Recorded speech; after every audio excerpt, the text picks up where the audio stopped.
Hey, good afternoon, everybody. I've been doing research on a lot of different kinds of foods, being summertime and all, and I found this southern recipe which is just like amazing. It's called comeback sauce, and it's kind of like a hot dressing, you know. And I read up that, you know, I try to stay away from the fried foods, but, you know, sometimes, right? But it's not just fried foods. You can use this as a dip for vegetables. You can use it as salad dressing. And last night I made some, like, you know, boiled frozen corn.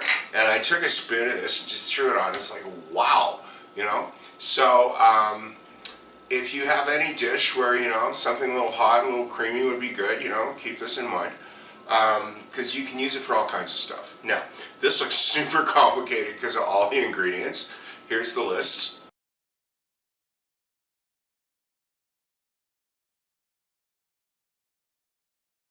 Pretty much, you just like measure the stuff and throw it together. Now, one note before I start, a lot of the recipes use prepared chili sauce like sriracha or something like that.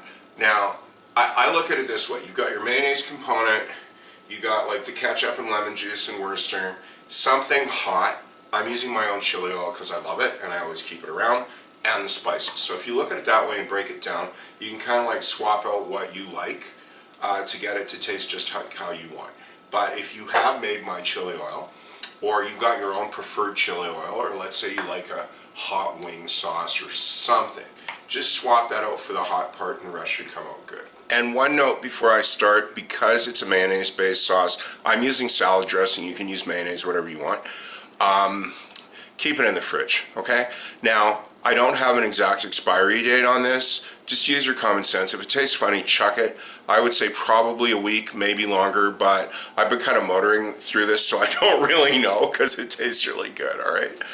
So one note while I finish measuring the salad dressing here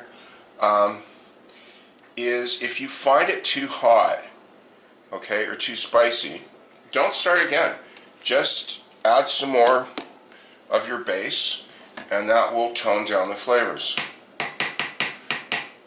And also, this stuff is okay right out the gate, but honestly, I found it mellows and everything is much better if you let it sit overnight. It doesn't have that kind of raw spice taste. Then ketchup. And oh yeah, if you are using a ketchup based or a tomato based hot sauce, then you may want to pull back on this a bit so it doesn't come out with too strong tomato flavor. And there's my chili oil. If you haven't made it, I've got two versions on my channel.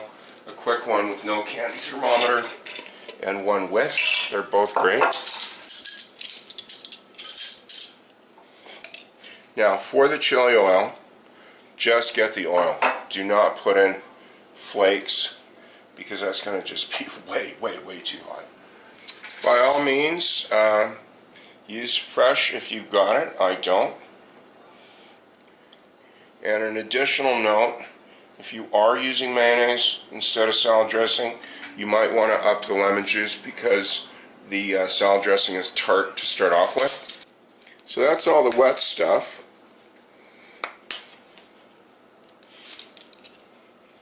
And this is just a habit of mine. I usually start with the biggest volumes of spices, work my way down. So there's the paprika. Now a lot of recipes will call for smoked. I didn't have any. I've got sweet Hungarian, which I really like.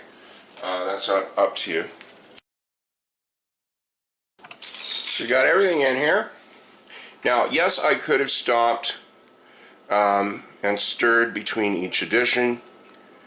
It's absolutely not necessary, and if you do have like chunks there, like the mustard or something, just get your spatula and gently press it against the side of the bowl.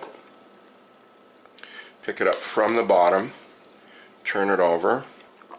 Once you got everything turned over, just stir it around like that. Remember to pick up from the bottom once in a while, make sure you haven't got any bits stuck on. Good silicone spatula is always the best for doing a sauce like this by hand. And it's done. Now, that's not very pretty. It's going to take a lot of room in the fridge, so I'm just going to transfer it to another bowl. Now, after having had a lifetime of kitchen accidents that you will never see, take my word for this, don't pour this. Because you're going to overshoot the bowl or something, and all this hard work will be gone, and the mess is just amazing. So that's my version of comeback sauce. Cover this with some plastic wrap and put it in the fridge right away.